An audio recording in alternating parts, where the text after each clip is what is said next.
يا حبيبي Jangan lupa tonton, subscribe, like, and share. حبيبي سلام حبيبي سلام عليك. Ketika Sufyan Ats-Tsauri meninggal dunia, Sufyan Tsauri salah seorang imam mazhab yang terkenal. Ada mazhab Hanafi, mazhab Maliki, mazhab Syafi'i, mazhab Hambali, mazhab Tsauri. Antara lain mazhab Tsauri. Dalam kitab Ihya Ulumuddin masih dibuat lagi mazhab Tsauri ini. Ketika Sufyan Ats-Tsauri meninggal dunia, maka ia dimimpikan dalam tidur. Ada orang bermimpi artinya. Lalu ditanyakan kepadanya, yang bermimpi ini bertakun lawan sidin, apa yang diperbuat oleh Allah denganmu? Sufyan Ats-Tsauri menjawab, aku letakkan permulaan tapak kakiku di atas titian as-sirat dan yang kedua di surga. Sidin, aku diberlakukan oleh Allah demikian. Kaki sebelahku di siratal mustaqim, kaki sebelahnya sudah berada di surga. Artinya melewati siratal mustaqim hanya dengan satu langkah. Jadi ini artinya apa? Ini pedoman lawan kita. Orang yang sebesar Imam Sufyan Tsauri ini orang hebat, ahli sufi, ahli fikih, ahli hadis. Beliau perawi hadis, beliau ahli sufi, beliau ahli fikih, punya mazhab sendiri. Nah, orang sekelas sidin ini liwat di titian siratal mustaqim itu salangkah kaki. Salangkah kaki sini di seberang sini, kaki sana sudah ke surga. Nah, kan ada hadis orang yang lewat siratal mustaqim seperti kilat menyambar aja ada tuh kan. Ada orang lewat siratal mustaqim sekejap mata. Ada orang lewat di siratal mustaqim seperti kuda yang cepat. Jadi kita bisa membayangkan kayak apa hebatnya orang-orang manusia yang lewat siratal mustaqim itu sekejap mata. Imam Sufyan Tsauri aja salangkah batis. Artinya masih lambat kalau dibanding dengan yang sekejap mata itu.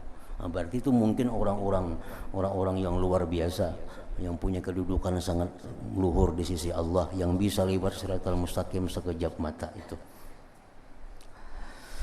Ahmad ibnu Abil Hawari berkata, saya bermimpi pada apa yang dimimpikan oleh orang yang tidur, bertemu dengan seorang perempuan yang saya tidak pernah melihat yang lebih cantik daripadanya dan berkilauan wajahnya dengan cahaya. Ahmad ini bermimpi bertemu seorang perempuan yang sangat cantik, yang sangat berkilau wajahnya dengan cahaya.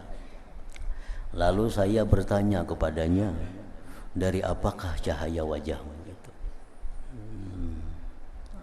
Dari apa cahaya wajahmu itu? Maka luar biasa mengkilaunya wajah. Perempuan itu menjawab, kamu ingat malam itu yang kamu menangis pada malam itu.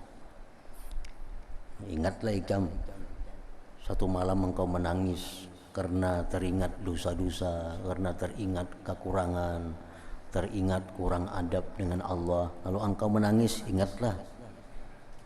Saya menjawab, iya ingat. Perempuan itu berkata, saya ambil air matamu, lalu saya usapkan dengan air mata itu ke mukaku, maka dari sanalah cahaya wajahku sebagaimana yang kamu lihat.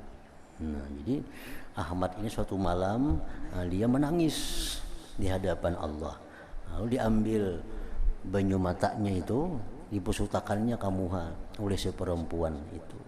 Nah, maka perempuan itu dalam mimpinya berkilau cahaya wajahnya. Nah, itu hanya orang nang mengambil banyu mata orang nang menangis karena Allah itu. Apalagi orangnya, apalagi senang menangisnya itu maginnya ya lagi. Orang nang mengambil banyu matanya itu pun sudah demikian dapat cahayanya di akhirat kaina. Jadi banyu mata, air mata yang paling mulia, air mata yang paling berharga, air mata yang keluar menitis karena takut kepada Allah Subhanahu wa ta'ala. Itu harganya surga. Setitis air mata yang keluar karena takut kepada Allah itu harganya surga. Ini paling mahal air mata yang keluar karena takut kepada Allah. Al-Qattani berkata, saya bermimpi bertemu dengan Al-Junaid Al-Baghdadi dalam tidur. Lalu saya bertanya kepadanya, apa yang diperbuat oleh Allah denganmu? Maka Al-Junaid menjawab, semua isyarat binasa dan semua ibarat pergi. Artinya semua ilmu-ilmu yang kami dengar, ilmu-ilmu yang kami pelajari itu pergi, hilang. Dan tidaklah kami berhasil selain atas 2 rakaat yang telah kami kerjakan pada malam hari. Artinya apa? Bahwa sebanyak apapun ilmu, macam Junaid Baghdadi, kada sedikit ilmu, itu gudangnya ilmu. Imam Junaid Al-Baghdadi itu di masa itu orang yang paling berilmu. Nah, Jalsidin ilmu itu di akhirat hilang. Yang tersisa apa? Yang diamalkan dari ilmu itu. Seperti sembahyang 2 rakaat di tengah malam. Nah, itu sangat membantu, sangat memberi syafaat kepada orang yang melakukannya. Jadi ilmu-ilmu ini hanya sekadar wasilah perantara. Kalau ilmu itu bisa mengantarkan kita kepada mengamalkannya, nah itulah yang memberikan syafaat kepada kita artinya. Nah, jadi banyak mimpi-mimpi ini memang mereka minta. Memang mereka itu minta kepada Allah agar dimimpikan. Biasa demikian. Bukan secara spontan bermimpi si fulan. Biasanya mereka ini minta kepada Allah. Macam Sayyidina Abbas minta supaya minta bermimpi bertemu dengan Abu Lahab. Macam Abbas minta bermimpi bertemu dengan Sayyidina Umar. Memang minta kepada Allah agar dimimpikan. Ya Allah, mimpikan aku dengan fulan bin fulan. Ya Allah, mimpikan aku dengan syekh. Ada yang sampai setahun dikabulkan oleh Allah. Padahal tiap malam guringnya berwudu, guringnya suci, mimpi, ya Allah, mimpikan aku dengan Syekh Fulan bin Fulan. Ada yang bertahun-tahun hanya berhasil sekali mimpi. Ini bukan hal yang inting, bukan hal yang spontan dalam mimpi ini. Prosesnya panjang. Sehingga dapat ilmu yang demikian. Kan semua mimpi ini jadi ilmu. Pembenaran kepada apa yang disampaikan Rasulullah, pembenaran kepada apa yang difirmankan oleh Allah. Mimpi-mimpi ini dimimpikan Zubaidah dalam tidur. Zubaidah tadi juga, Zubaidah bininya Khalifah Harun Ar-Rasyid tadi. Lalu ditanya kepadanya, apa yang diperbuat oleh Allah denganmu?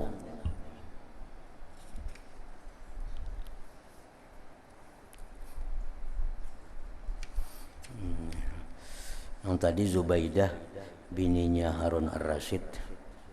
Ada yang ini Zubaidah binti Ja'far. Main lagi orang ini.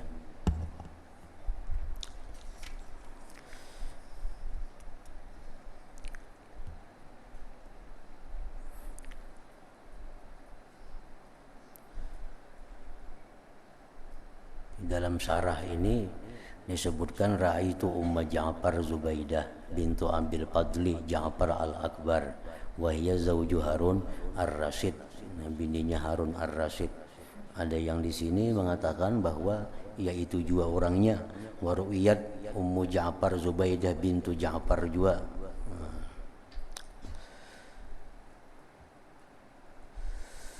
Lalu ditanya kepadanya, apa yang diperbuat oleh Allah denganmu? Zubaidah menjawab, diampuni bagiku dengan sebab 4 kalimat-kalimat ini. Allah mengampuni dosaku dengan sebab mengamalkan amalan ini, artinya yaitu la ilaha illallah ufni biha umri, artinya tidak ada Tuhan selain Allah, aku habiskan umurku dengannya. La ilaha illallah adkhulu biha qabri, artinya tidak ada Tuhan selain Allah, aku masuk ke kuburku dengannya. La ilaha illallah akhlu biha wahdi, artinya tidak ada Tuhan selain Allah, aku bersepi-sepi sendirian di dalam kubur dengannya. La ilaha illallah alqa biha rabbi, artinya tidak ada Tuhan selain Allah, aku menjumpai Tuhanku dengannya. Amalan ini, sebahagian ulama ada yang mengatakan amalan ini dibaca bisukan yang sembahyang subuh dan habis sembahyang asar atau maghrib.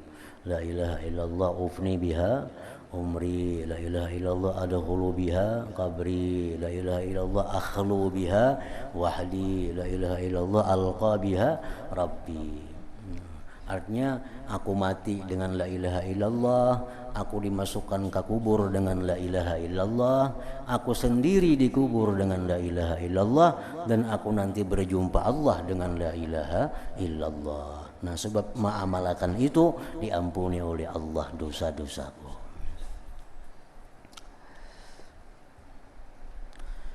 Dimimpi ikan Bishr dalam tidur, lalu dikatakan kepadanya, apa yang diperbuat oleh Allah denganmu? Orang ada memimpi dengan Bishrul Hafi, bagaimana Allah memperlakukanmu? Bishr menjawab, Tuhanku Azza wa Jal memberi rahmat kepada aku.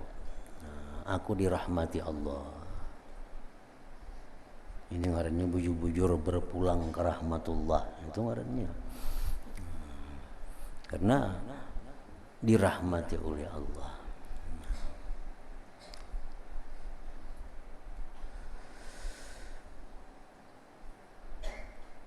Dan dia berfirman, Allah berfirman kepadaku, wahai Bishr, apakah engkau tidak merasa malu terhadapku?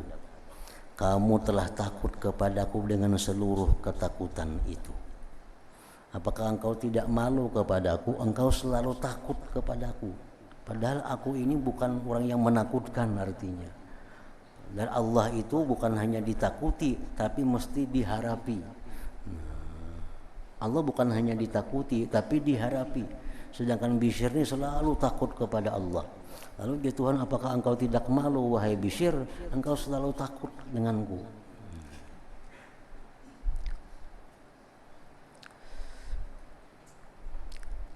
Jadi takut kepada Allah itu disuruh.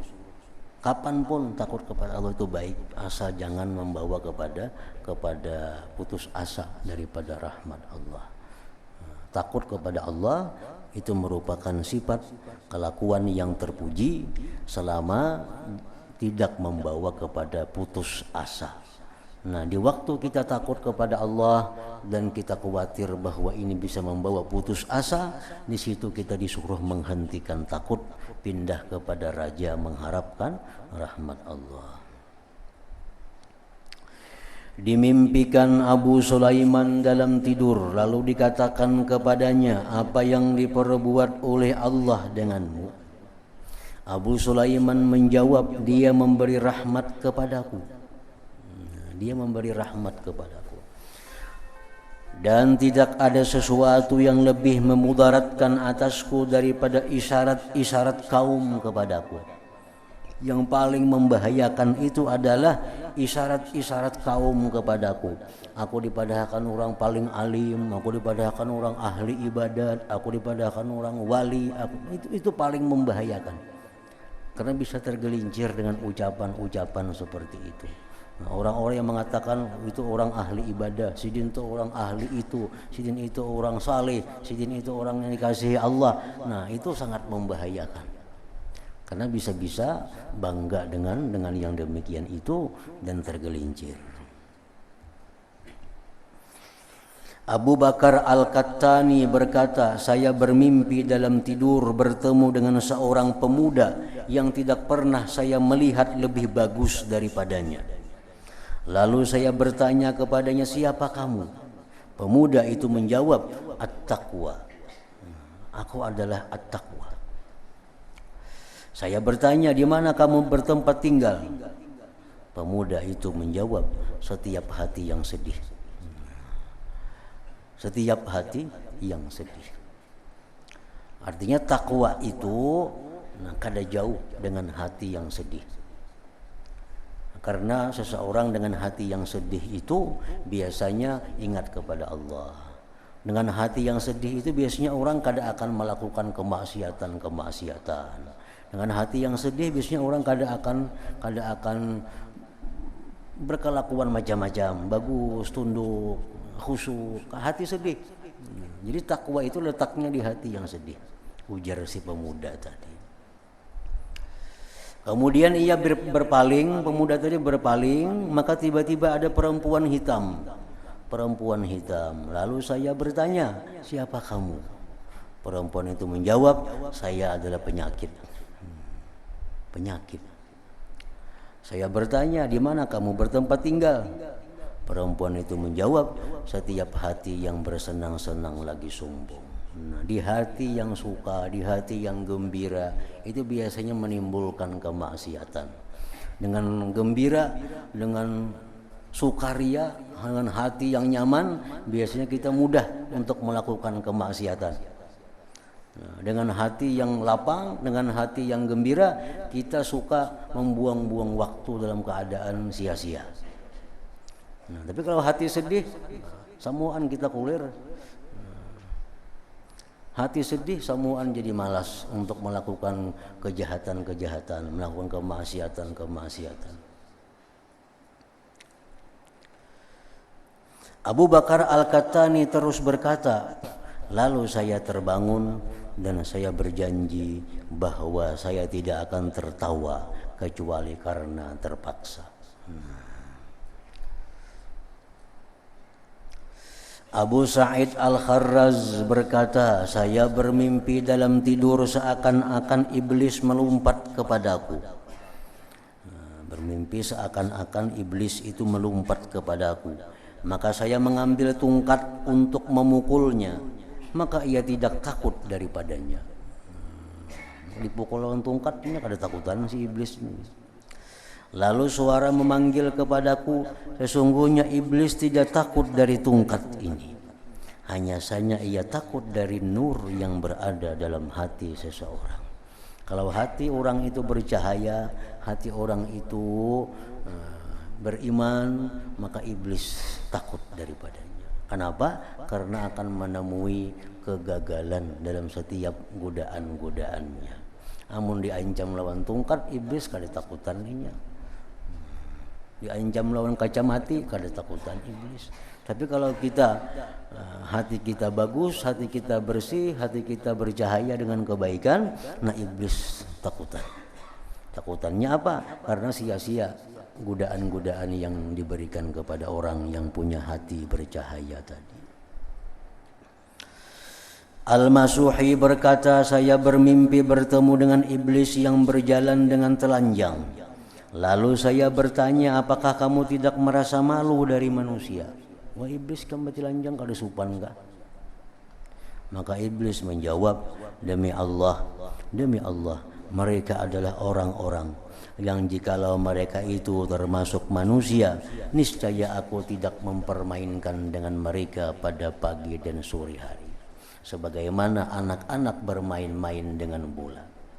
Jadi iblis, aku kada akan malu dengan manusia-manusia itu, karena manusia-manusia itu sudah aku permainkan mereka seperti kanak-kanak mempermainkan dengan bola, tendang sana, tendang sini. Tetapi manusia yang aku malu itu adalah suatu kaum yang selain mereka. Mereka sungguh membuat sakit tubuhku, ujar iblis. Dan iblis memberi isyarat dengan tangannya kepada sahabat-sahabat kita dari golongan sufi.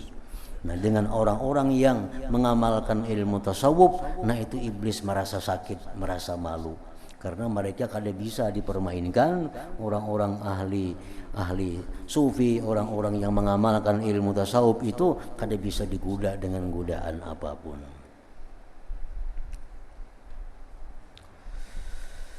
Abu Sa'id Al-Kharraz berkata, saya berada di Damaskus. Lalu saya bermimpi dalam tidur, seolah-olah Rasulullah sallallahu alaihi wasallam datang kepadaku dengan bersandar kepada Abu Bakar dan Umar radhiyallahu anhu.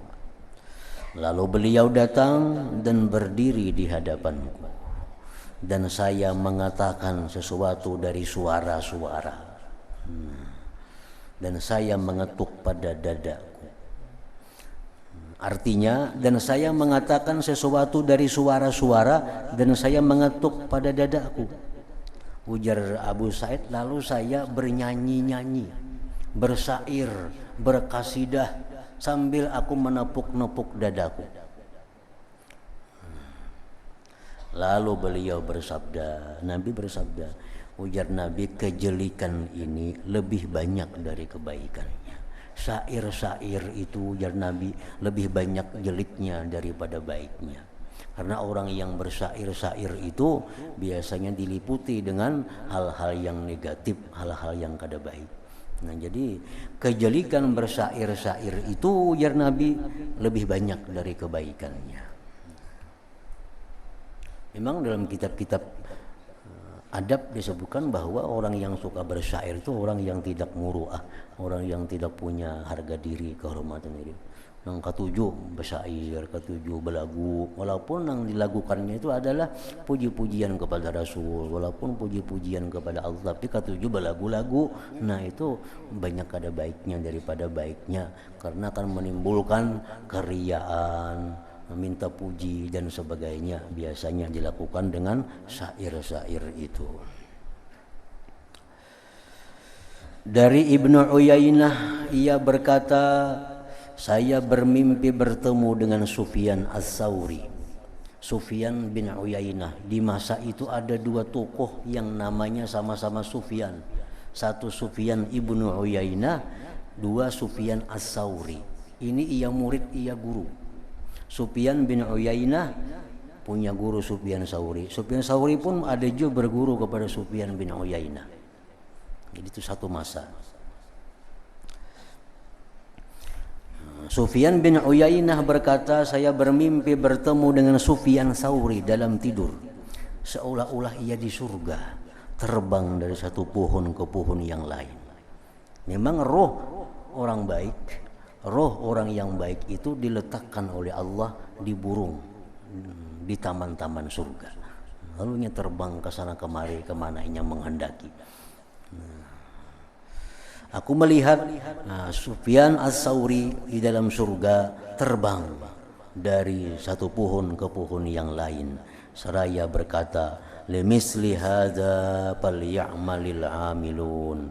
Artinya, bagi seperti inilah hendaklah beramal orang-orang yang beramal. Artinya kalau hendak beramal, beramallah supaya jadi macam ini artinya. Kalau hendak bekerja, bekerjalah supaya jadi macam ini. Jadi masuk surga. Jasadnya di dalam kubur, tapi ruhnya di burung-burung yang ada di taman-taman surga itu. Lalu saya berkata kepadanya, kepada Imam Sufyan Tsauri, berwasiatlah kepadaku. Artinya berikan nasihat kepadaku, berikan nasihat kepadaku. Sufyan Ats-Tsauri menjawab, sedikitkanlah dari berkenalan dengan manusia. Jangan banyak, artinya berkenalan dengan manusia. Karena makin banyak berkenalan dengan manusia, akan makin banyak menjadi pikiran, menjadi beban. Nah, tidak ada orang yang menyakitimu, melainkan ia adalah biasanya kenalanmu. Makin banyak kita berkenalan, makin banyak peluang disakiti oleh kenalan-kenalan itu. Jadi pesan Sufyan Tsauri, jangan banyak berkenalan kepada orang. Berkenalan hanya kepada orang-orang yang kita yakini memberikan manfaat kepada kita, memberikan kebaikan kepada kita.